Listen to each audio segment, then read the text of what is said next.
Halo saudara, dari Washington DC, saya Nova Purwadi dan tim VOA kembali menghadirkan berita-berita terkini dari Amerika Serikat lewat segmen Sapa Dunia.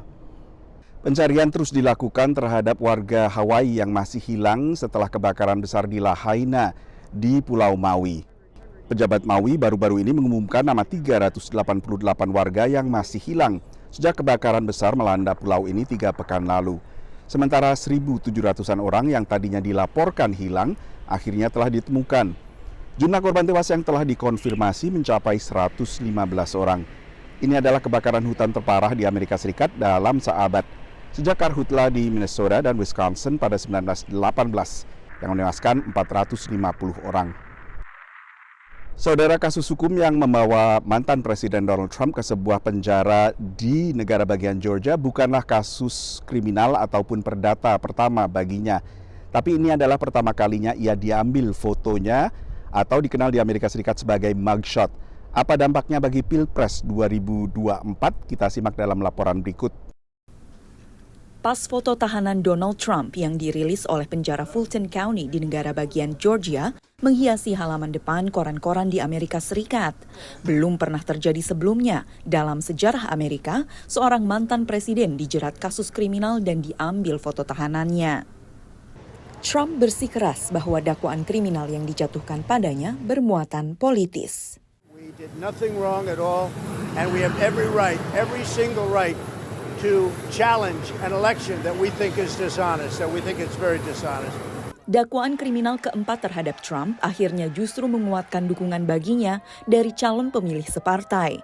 Polling terbaru dari Pusat Riset Urusan Publik Associated Press mengatakan bahwa 63% pemilih Partai Republik menginginkan Trump maju lagi di pemilu 2024. Angka itu meningkat dari 55% saja yang mengatakan demikian pada bulan April.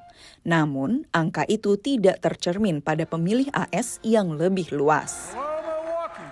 53% of Americans say they would definitely not support Trump if he is the general election nominee. By comparison, 43% say the same about Biden.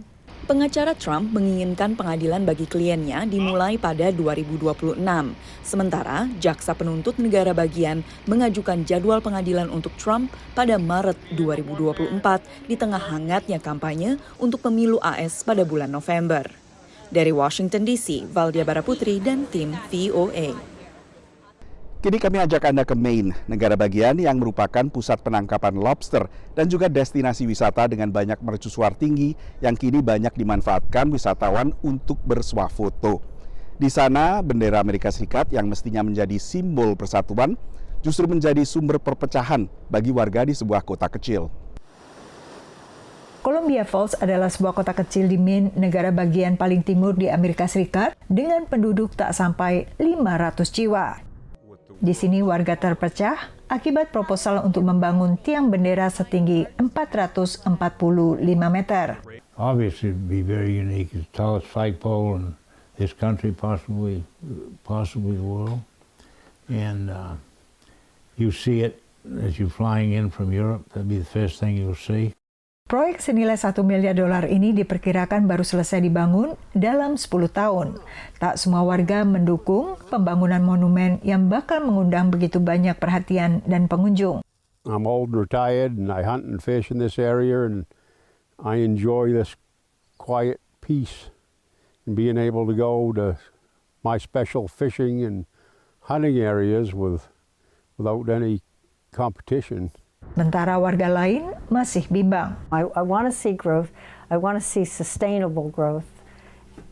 But I want to see preservation of these things that are near and dear to us. Imagine a place. Pengembang tiang bendera raksasa ini memperkirakan perlu 3.000 orang untuk proses konstruksi. Sementara begitu selesai dibangun, proyek ini bisa memperkerjakan 12.000 orang.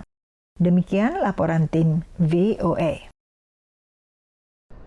Beralih ke California untuk melihat berbagai sajian di East Bay Bakery. Di sini Anda tidak hanya bisa menemukan croissant atau baguette khas Prancis, tapi juga jajanan pasar khas Indonesia.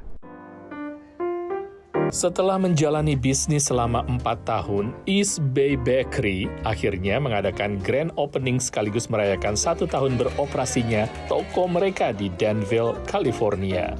Gabriela Lubaba, yang biasa dipanggil Gabby, adalah sosok di balik keberhasilan bakery ini. Started very small at the Walnut Creek Farmers Market, and then we started branching out to more markets, and then here we are. East Bay Bakery was started from just my love from baking. My mom is a very good cook, and I've always loved just cooking in the kitchen, and I wanted to do something that's not so much about cooking. Dari hanya beberapa jenis roti, kini East Bay Bakery menawarkan 40 jenis menu berbeda setiap minggu.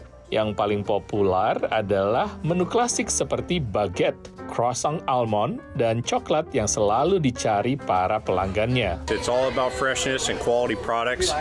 She has the best products here.